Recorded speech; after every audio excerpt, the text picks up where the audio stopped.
Good morning po mga kapatid. Maya payabak kaya kayungan, magandang umaga po sa inyong lahat. Narito po muli tayo at ating pong ipagpatuloy ang ating paksa, The Church Christ Built. Series 1 po natin, ang pang-13 na po nito, ang aral natin sa topic, The Church Christ Built. Ang ating pong teksto ay doon pa rin sa John chapter 4, beginning verse 23 hanggang 24 po mga kapatid. Basan tayo po. But the hour cometh, and now is, when the true worshippers shall worship the Father in spirit and in truth. For the Father seeketh such to worship him. God is a spirit, and they that worship him must worship him in spirit and in truth. Sa ating pong pagpapatuloy, na talakay na po natin ang ating pag-uusap hinggil sa spirit worship. Ngayon, ipagpatuloy po natin ang pagsamba ayon sa kalooban ng Ama na inaantayan niya sa mga tunay na mananamba sa Kanya na tinatawag niyang true worshipers ayon sa katotohanan. Truth worship or true worship. Yung pong mga nailigtas na ng ating Panginoong Jesucristo sa pamamagitan po ng mga pangaral ng Ebanghelyo ng ating Panginoong Jesucristo, sila po'y nangagsisi at ngayon ay tumanggap kay Kristo at pagkatapos ay tumanggap ng bautismo, sila ngayon ay naipasok bilang kasanib sa iglesia po ng ating Panginoong Jesucristo na kanyang pinamumunuan. Ngayon, nabigyan po sila ng banal na kasulatan ayon sa sinasabi ng Ama, tinatawagan silang mga tunay na mananamba, true worshipers. Kaya't ang kanilang mga pagsambang bigay sa Ama. Tandaan po ninyo, worship is giving, it is not receiving. Yung pong kanilang tunay na pagsamba sa Kanya ay dahil sila'y mga tunay na mananamba. True worshipers will give true worship to God the Father in heaven. Ito yung minamando o dinidemand po ng Ama sa langit. Kaya't hindi po natin maiwasan, hindi po natin mabigyan ng sarili nating klaseng pagsamba, kundi lamang doon sa standard po ng Ama sa langit by way of a worship in spirit now and in truth na ating pinag-uusapan. Ano nga ba itong katotohanan na ating dapat malaman? Ano nga ba itong katotohanan na pagsamba na ayon sa Ama sa langit, ito lamang kanyang tinatanggapan. Hindi lang niya tinatanggap ito, tinatanggap from His children which He regarded or called them true worshipers which do a true and spiritual worship or spirit and truth worship.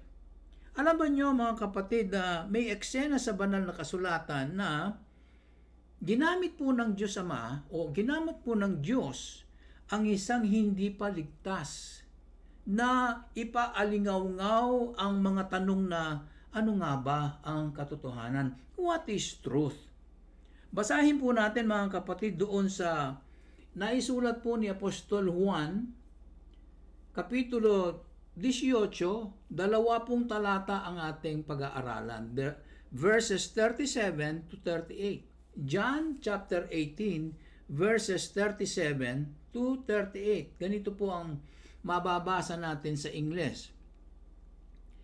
Pilate therefore said unto him, Pontius Pilate po ang subject dito. Pilate therefore said unto him, Art thou a king then? Ikaw nga ba isang hari? Jesus answered, Thou sayest that I am a king. To this end was I born, and for this cause I came into the world, so that I should bear witness unto the truth. At sabi pa niya, Everyone that is of the truth heareth my voice. Ang sabi ng Panginoong Jesucristo, tandaan po ninyo, everyone that is of the truth heareth my voice. Doon sa verse 38 po, pagpatuloy natin. Pontius Pilate ngayon. Pontius po, ibig sabihin panglimang gobernador na po siya. Gobernador po siya ng Judea under the Emperor of Rome. So, ang authority po niyang kinukuha para gumubyerno sa lugar po ng Judea is under the Caesar of Rome. Pilate said unto him, "What is truth?" Ano nga ba itong katotohanan na ito? And when he had said this, hindi na niya hinintay yung kasagutan. He went out again unto the Jews. Parang nag-pose lang siya ng rhetorical question na walang kasagutan. What is truth? Sabi niya. When he had said this, he went out again unto the Jews and saith unto them, pinuntahan niya ang mga Hudyo, at sinabi sa kanila, I find no fault at all in him. Wala akong makitang krimen sa kanya. Mga kapatid nyo, parang humantong itong Pilato na ito, Poncio Pilato na ito, sa tanong na bumuo sa kanyang isip, na ikaw nga ba'y hari? Sabi niya kay Hesus Kristo. Sinagot naman ng ating Panginoong Hesus Kristo at sinabi niya, sinabi mo na ako nga ay hari. At hindi lang, tinuglungan pa ng ating Panginoon, sinabi mo na ako ay hari at sa ganitong pakay, sabi niya, ako ay isinilang.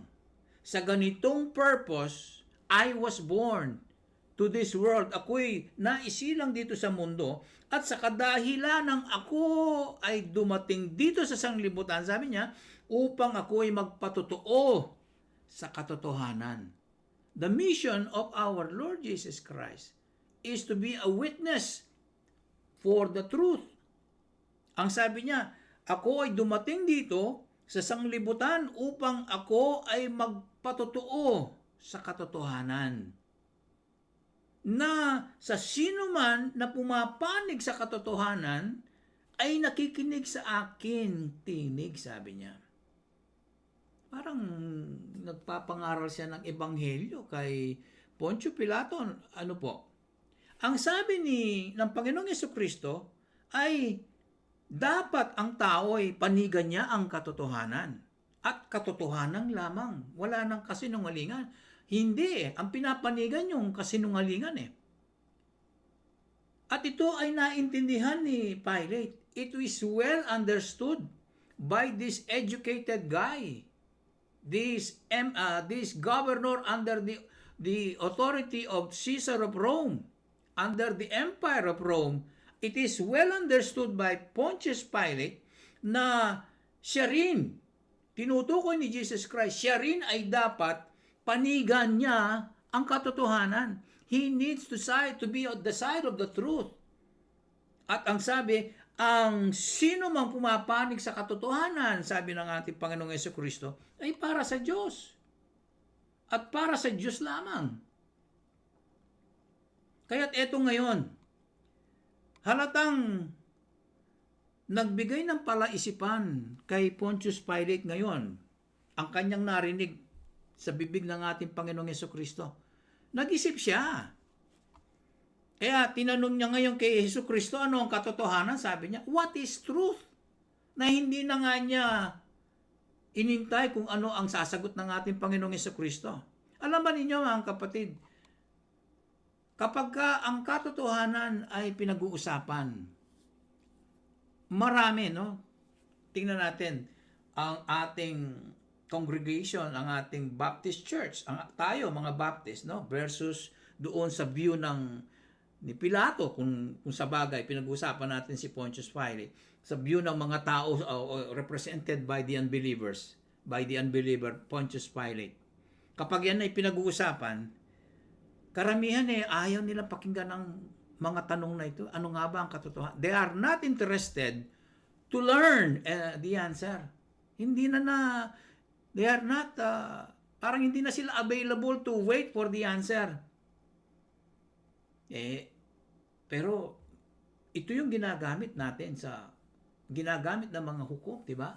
Pagdating sa paglilitis, ang katotohanan lamang ang magpapalaya sa isang akusadong tao na pinaparatangan ng isang krimen. Maari mo nang hindi niya ginawa, o maaring ginawa niya, yun ang magpapatunay.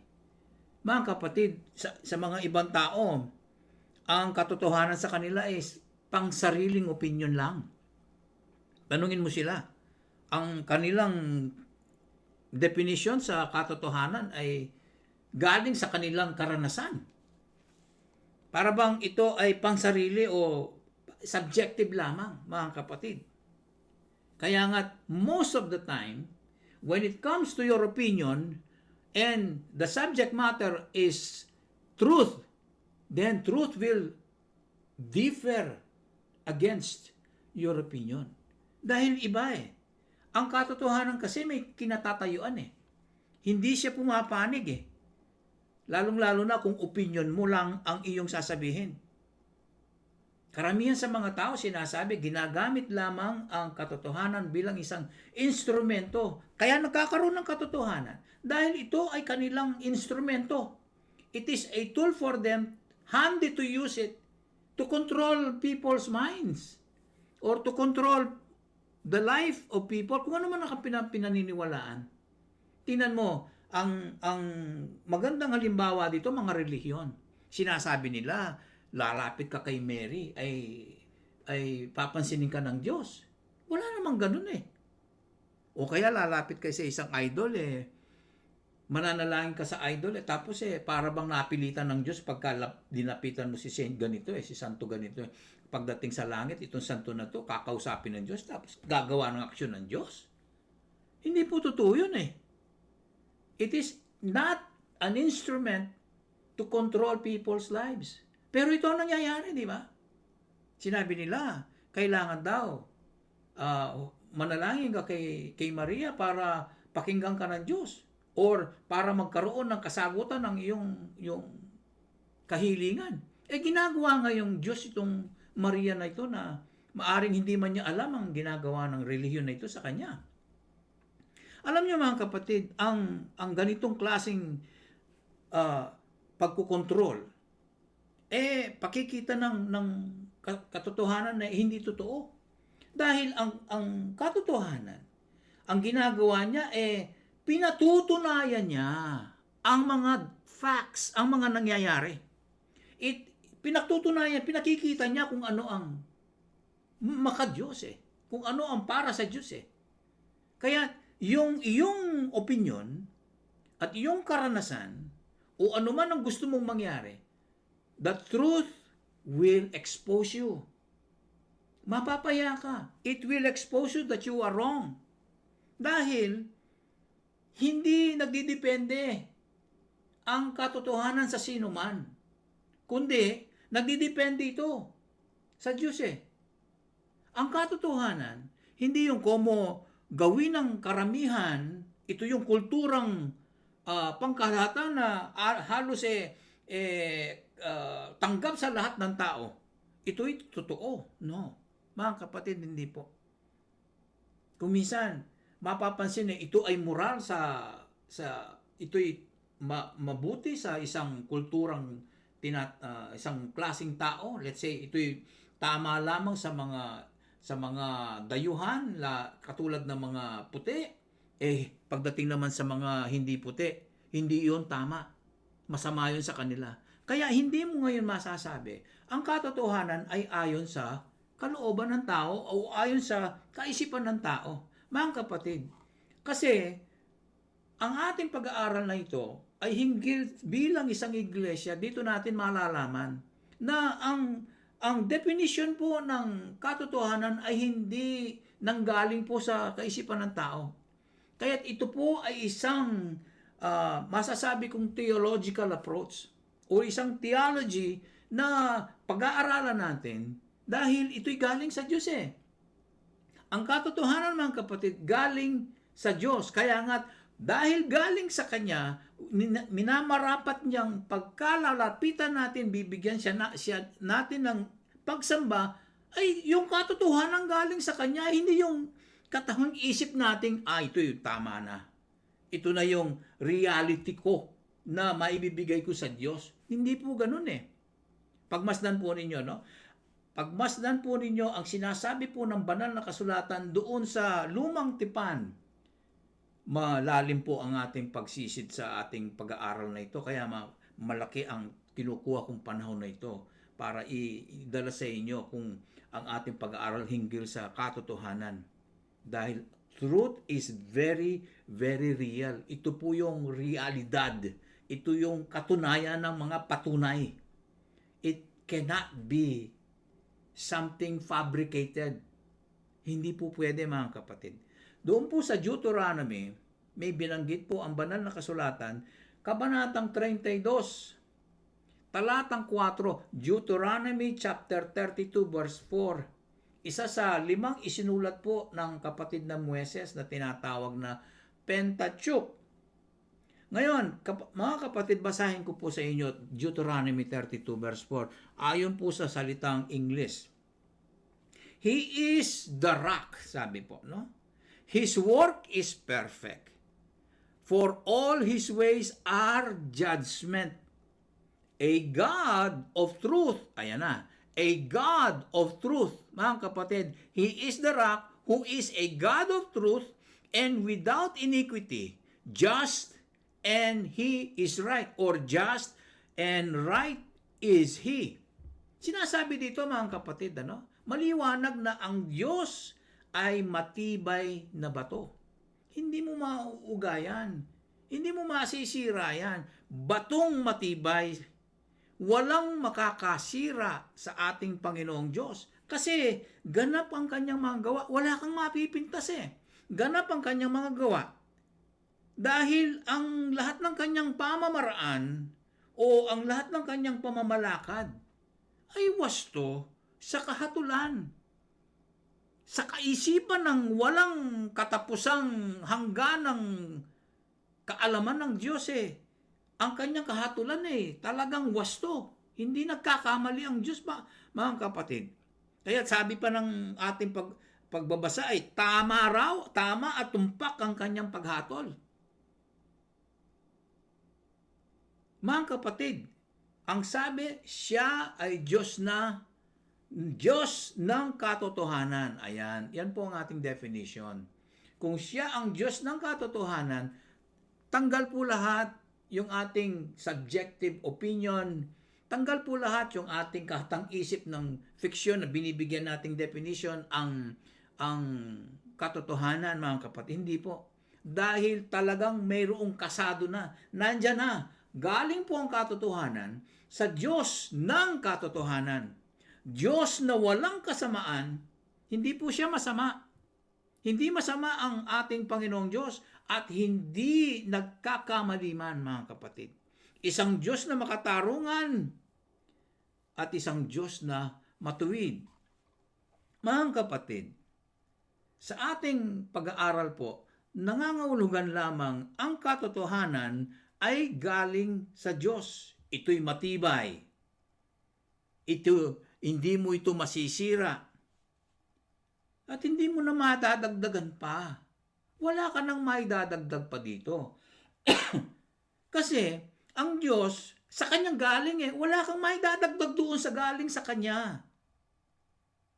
Ito'y wastong gamitin sa paghahatol, ito ba't hindi nga't nabanggit ko kanina yung mga hukumi pagdating sa mga krimen na kanilang linilitis. Napapatunay nila, ginagamit nila ang katotohanan. Hindi naman nila ginagamit lang kung maganda yung may nasasakdal okay na siya. Kung mayaman yung nasasakdal na siya, no, not guilty. Kung siya man ang pumatay dahil mayaman, not guilty. Hindi po ganun umandar ang katotohanan At ang kinagigiliwan ko o kinabibiliban ko bakit nangyayari ang tama dito sa mundo? Bakit kinakalaban ng tama ang mali? Bakit ang kabutihan ng Diyos sinisipat ang masama? Hindi nyo ba naiisip yun, mga kapatid? Kaya nga, ang katotohanan ay binabanggit ito'y galing sa Diyos Hindi ito masama. At yung katotohanan hindi nagkakamali. Pag minali mo yan, ikaw ang nagmali. Mga kapatid, hindi mo mamamali. Matuwid yan at may katarungan kasi galing yan sa Diyos Matibay, hindi mo masisiraan dahil galing sa Diyos wala ka nang maidadagdag pa. At ito'y mabisang gamitin sa paghahatol. Hindi ito masama, hindi ito pagkakamali, laging matuwid at makatarungan. Kaya't napansin natin, ang katotohanan na ay galing sa isang mabuting Diyos. Kaya nga nabanggit ko sa inyo kanina, hindi pwedeng pag-aralan ang katotohanan ayon sa katang-isip ng tao. Sa isang teacher na ang kanyang karanasan ay ganito, ganire. Ito'y katotohanan na pag-usapan natin. Hindi po pwede, mga kapatid. Theological po ang ating approach sa pagbibigay po ng definition ng katotohanan dahil theology is the study of God. Dahil siya ang Diyos ng katotohanan, nararapat lamang na pag-aralan natin kung paano doon natin malalaman ang katotohanan, ang definition ng katotohanan kung ipag-aaral natin hinggil sa ating Diyos. So, ang theological approach po natin dito, malalaman natin, we are trying to define it from the standpoint of God. Kung ano sinasabi ng Diyos, kung ano ang kanyang pananaw, kung ano ang kanyang gustong ipahayag sa atin, yun ang theological meaning ng katotohanan, mga kapatid. It is defined only from the standpoint of God. Pinaninindigan kasi ng Diyos ang kanyang katotohanan Na-remember po ba ninyo, naalala po ba ninyo na ang Diyos ang may likha ng lahat God created mankind. At dahil kinreate niya, at dahil nilikha niya ang tao, hindi lang niya pinabayaan Basta, kayo na ba? Hindi. He deals with mankind. God is still there. God is still in control. He is dealing with His creation, with mankind. The creature that He created according to His image and likeness. Kaya sa kanyang pakikipagtungo, He revealed Himself in truth, mga kapatid. Kaya alam natin yung katotohanan Ipinahayag at ipinialam. Although hindi siya nakikita, Hindi natin siya nakikita. Pinapahayag at pinapaalam ng ating Panginoong Diyos under the sun, under the heavens, under the universe. Ang Diyos mismo, He Himself reveals Himself to humanity by way of truth. Mga kapatid, alam ba ninyo, ganito yung argumento ganito yung pinapahayag ni Apostol Pablo Doon sa Roma chapter 1, babasahin ko po sa inyo, verses 18 to 20. Ganito po yung sinabi niya. Tungkol po sa katotohanan. For the wrath of God, Romans chapter 1, 18 to 20. For the wrath of God is revealed from heaven against all ungodliness, against all unrighteousness of men. Meron pong object po. Who hold the truth in righteousness. These men hold the truth of God in righteousness. Because that which may be known of God is manifest in them or is shown in them. For God had showed it unto them. Hindi po ba nabanggit ko kanina sa inyo, nakikidil ang Diyos, nagpapahayag ang Diyos, He revealed Himself to mankind in truth. Kaya He had showed it unto them. Pinakita talaga. For the invisible things of Him, kahit na siya Spirit o God is Spirit, hindi siya nakikita, for the invisible things of Him from the creation of the world are clearly seen, being understood by the things that are made, even His eternal power and Godhead. Malinaw po mga kapatid na ang Diyos natin, really, obvious po ang Diyos na nagpapahalata siya na hindi lang siya binibisto niya yung sarili niya nabisto ka, di ba? Parang ganon.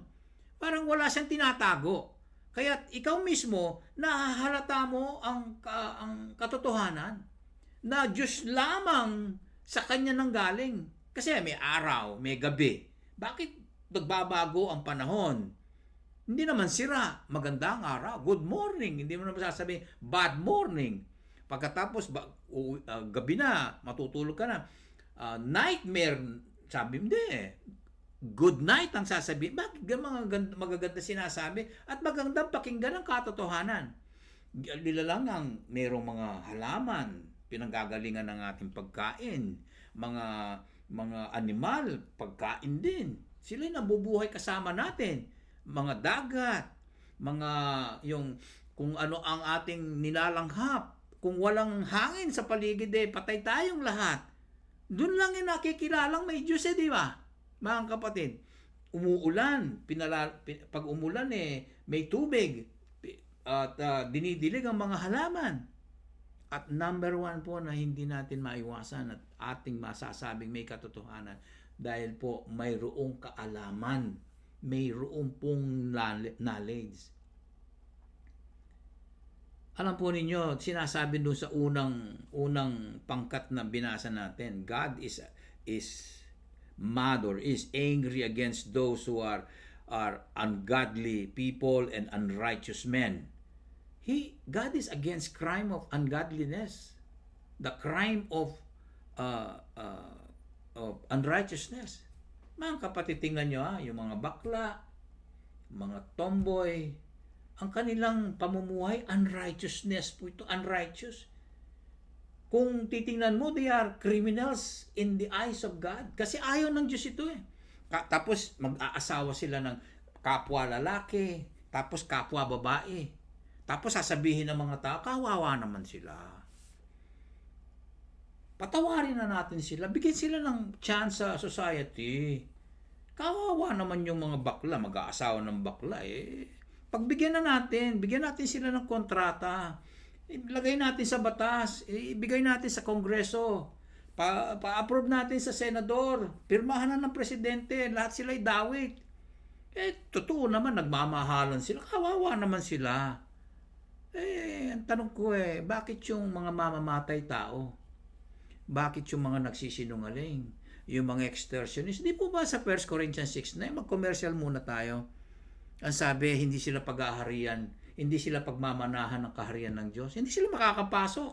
Ito yung mga kriminal, mga sinasama, mga fornicator. Kriminal yan mga adulterer, kriminal yan Tapos yung mga mamamatay tao, kriminal yan At kasama doon yung mga bakla at tomboy. Sila'y kasali sa mga crime na ayaw ng Diyos Tapos sila'y bibigyan ng softness, bibigyan sila ng understanding, bibigyan sila ng consideration.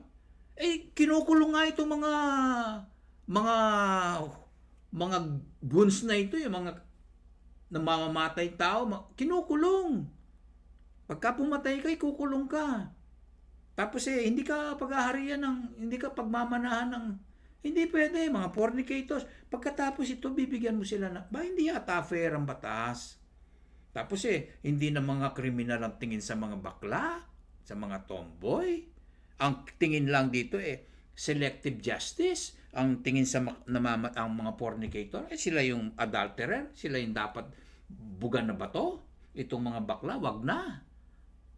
Kawawa naman kung ikaw ay magulang, tapos yung anak mo ay bakla, tapos ang anak mo ay tomboy. Pabayaan mo na sila. Yun naman hindi naman sila nakaka-perwisyo, mag-aasawa lang magtatrabaho, magbabayad pa nga ng buwis yan Hindi po mga kapatid, hindi po yun ang katotohanan. Ang katotohanan ay galing po sa Diyos. Kung ang sinasabi po ng Diyos, ito ay krimen sa Kanya, ito po ay krimen sa Kanya. Huwag natin pong baliktaran. Kaya nga, kung titingnan, God deals with men, and He said, these are crimes. God is against crime of ungodliness and unrighteousness. Pagka kasi sinabing ungodly, wala kang Diyos Ang Diyos mo, sarili mo. Idolatry ang dating sa'yo, ikaw ang Diyos, walang Diyos, ikaw ang masusunod. At hindi mo susundan ang kalooban ng Diyos. And that is against the truth, mga kapatid. Kasi, God gives this banal na kasulatan para yan ang ating rule of faith and practice. Sasabihin pa natin yon, rule of faith and practice. However, Ourselves are God. Hindi po yung banal na kasulatan. Ito pa, God gave His laws to correct mankind. God gave His laws to correct these crimes. God gave these laws because He is against ungodliness and unrighteousness. Don't you see? God is in full control. Hahatulan ka niya eh. Kawawa naman siya. Ngayon nga dito sa lugar namin, nakakapagpirma na para mag-asawa mga bakla tomboy. Binibigyan sila ng awa. Binibigyan sila ng consideration at understanding. Yung mga pati na yung mga mamatay tao. Yung mga scammers, pati na yun. Bigyan na sila ng consideration. Hindi, sila lang eh. Alam nyo, ang puot at galit ng Diyos na lumikha ng lahat ng bagay ay pinakita niya mula sa langit laban sa lahat ng di pagkamakadiyos. Kawalang galang ng tao, kawalang galang ng tao. Lahat ng di pagkamakadiyos. Lahat ng ito ay, ang Diyos ay laban sa di pagkamatuwid ng tao. Mga taong masasama, mga taong marurumi ang mga pamumuhay, marurumi ang kanilang mga pag-iisip. Kaya naisip ko tuloy kung titingnan natin yung ginawang paglabag sa utos ng Diyos doon sa Hardin ng Eden ang una nating magulang Dahil doon naging masama ang tao Naging masama ang tao. Naging marupok siya. Mahina ngayon siya doon sa kanyang, ang tawag dito lust of the flesh, yung pita ng laman na sinasabi. Mahirap kasi kasalanan nito Natutokso siya sa kanyang hilig ng kanyang laman Para bang nasasabit yung tao sa nararamdamang ligaya na damanong sa kanyang laman Mga panandaliang mga bagay na ganyan. Hinahanap-hanap niya yun. Mga kapatid mahina ang tao. Magbuhat nung bumagsak sila sa pagsunod Pagsunod sa Diyos sa Hardin ng Eden, si Adam at saka si Eva. Magbuhat nun, karami ng klaseng krimen. Karami ng klaseng ungodliness and unrighteousness. Kaya tuloy mapapansin ninyo na talagang yung lust of the flesh, ito yung for the end times na ating, dito sa end times na ito yung laganap na nangyayari sa buong mundo. Yung pananabik sa hilig ng laman. Lalong-lalo na, mahilig yung nakikita niya. Yung lust of the eyes. Napakahina po ng tao. Yan ang katotohanan ng sinasabi ng Diyos na ang godliness. Mahina siya sa gandang nakikita niya na para siyang nagiging enslaved, nagiging alipin siya doon sa nakikita. Ay, kasanting na. Yung nakikita niya yan dahil maganda, okay. Kahit na walang katotohanan, hindi na kailangan yan.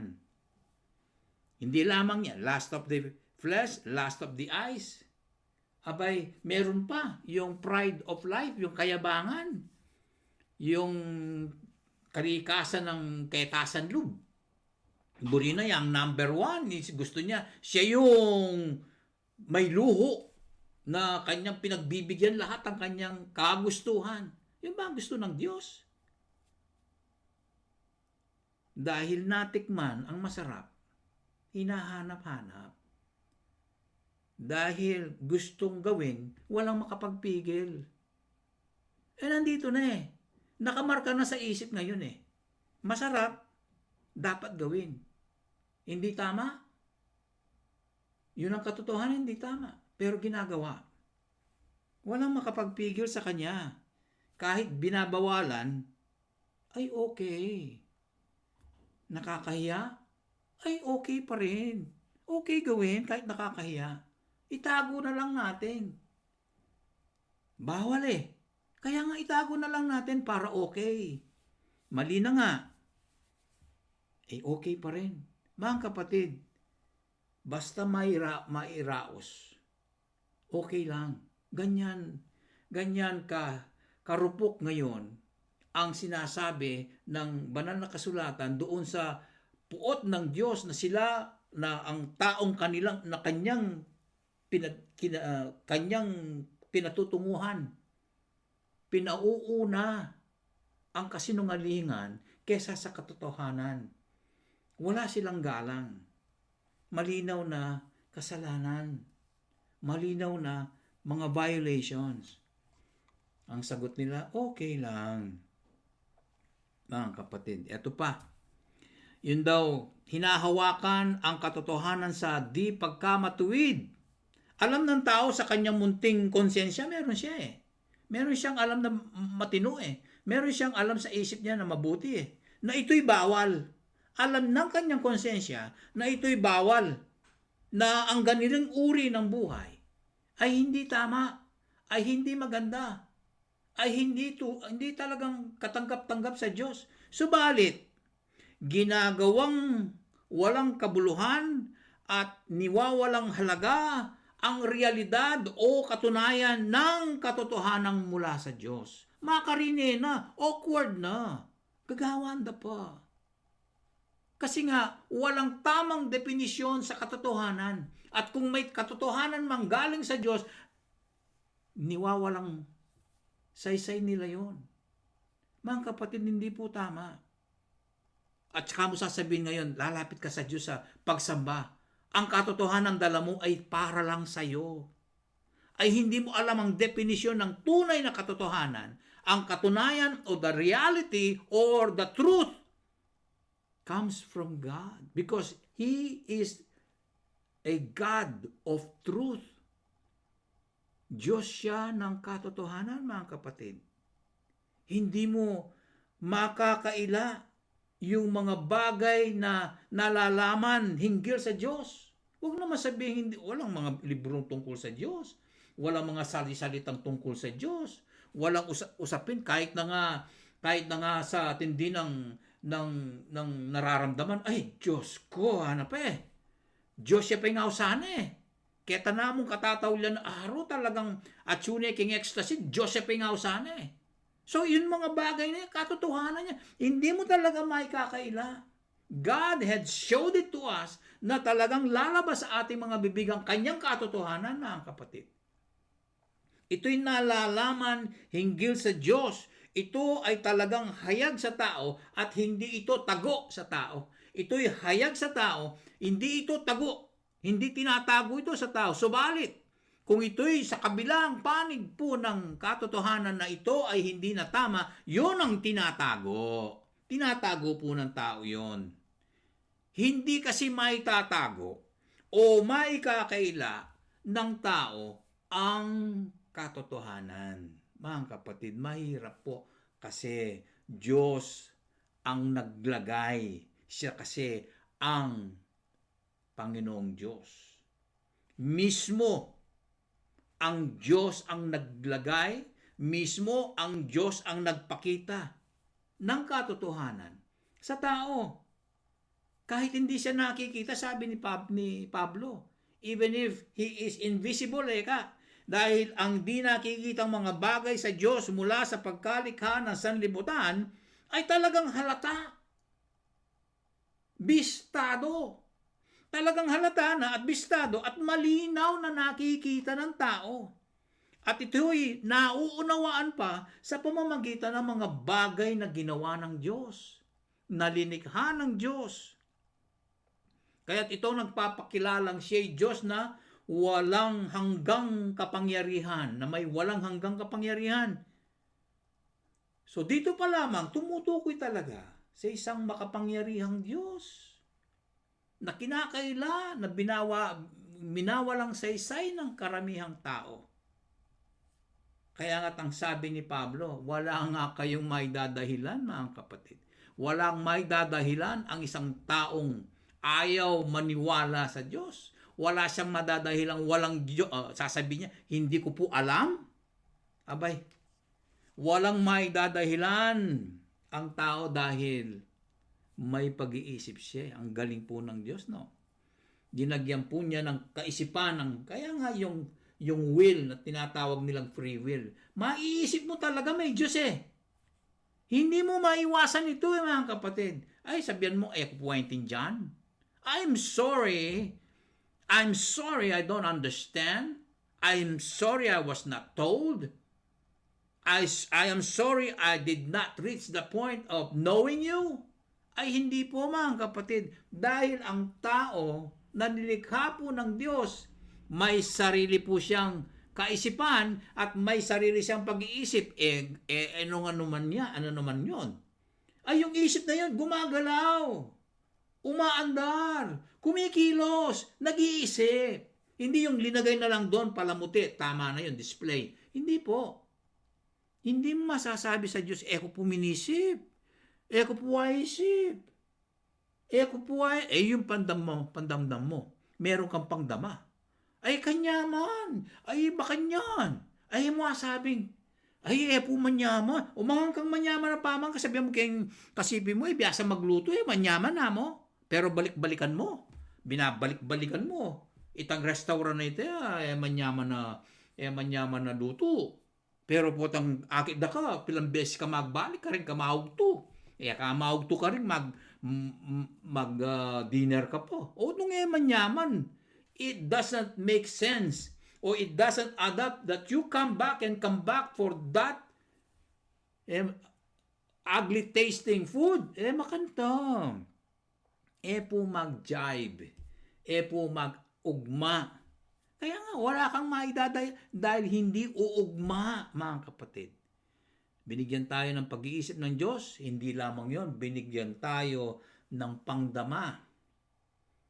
Kaya, hindi lang yon, nakakapaghatol ka pa. The working of your mind.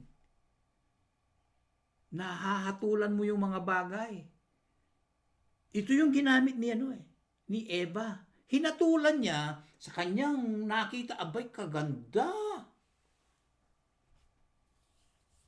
Di ba?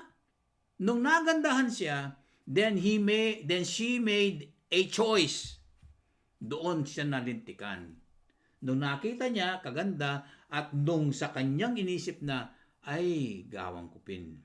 Yun ang kanyang choice, yun ang pinili niyang gawin, at nakasama pa pagkatapos nun, sinablay pa sa asawa. Nangyayari po yan, mga kapatid. Kaya kung ano yung lalaki, ganun si babae. Kung ano yung asawang babae, yari si asawang lalaki. Kung ano yung puno, siya yung bunga. If a good fruit shall bear a good fruit. A good tree shall bear a good fruit. A bad tree shall bear a bad fruit. A bad family will always have a bad children. A bad family will always... Yun ang katotohanan, hindi mo ma-stretch yung katotohanan Yun na yun Pag sinabing bad father, bad mother, bad children, yun ang totoo Pinuputol lamang ng ating Panginoong Diyos ang mga ganyang gawi tatawagin na sa Ebanghelyo, sa kaligtasan. Huwag sana magkaroon ng bad choice. Kung sino man ang nakasumpong sa Ebanghelyong katotohanan na nagliligtas. Kasi si Jesus Christ, ang sabi niya, I am the truth. Kaya kung sino man ang kikinig sa akin, ay nakikinig yan talaga sa aking tinig, siya ay para sa akin. Kaya mga kapatid, kaya tayo nailigtas nakinig tayo Yun ang ating choice Binigyan tayo ng kaisipan ng Diyos na makita natin, maisip natin at maramdaman natin, wala tayong maipintas na mali Ano bang pinakapangit sa kaligtasan? Bibigyan ka nga ng salvation, ayaw mo pa. Tapos tatanggapin mo yung salvation tapos nag-repent ka raw Pagkatapos nun bibinyagan ka, ayaw mo. Ay, pambihira. Hindi totoo yun. Hindi ka totoo sa katotohanan. Umatras ka Ang choice mo sa una, napilitan ka, kaya ka hindi nagpapabinyag. Hindi tama yung pag-repent mo. Hindi tama yung pagtanggap mo kay Kristo. Imagine, tinatanggap mo maging asawa itong babaeng ito, makita mong maganda nung meron pala siyang peklat sa ayaw mo na. Ay, hindi tama yon. Hindi po totoo. Yan mga kapatid, walang may dadahilan ng tao dahil siya'y nilikhang may pag-iisip, binigyan siya ng pag-iisip, siya'y may pangdama, siya'y may paghatol, meron siyang choice. The last part of that is the choice kaya't siya ay walang maidadahilan. He cannot grab any excuse to tell God that God is not true. It is all false. Hindi po, mga kapatid. Ayan, mga kapatid, binigyan ko kayo ng a big scenario, a big picture na sa ating pagpapatuloy next time, part 14 po, dito natin sisimulan kung ano yung mga katotohanan talagang iniintay po ng Ama sa atin. Now that we know that God is truth, we could easily get into the umbrella of truth of God. No, mga kapatid, para hindi po tayo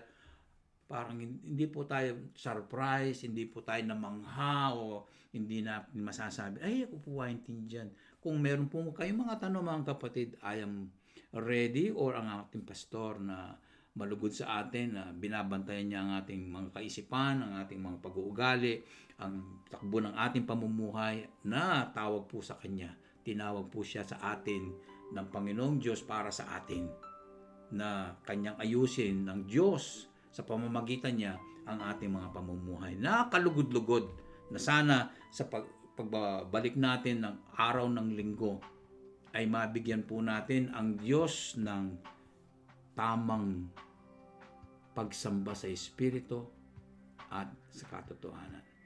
Mga kapatid, next time po, let us continue our topic. God bless you all. Bye-bye.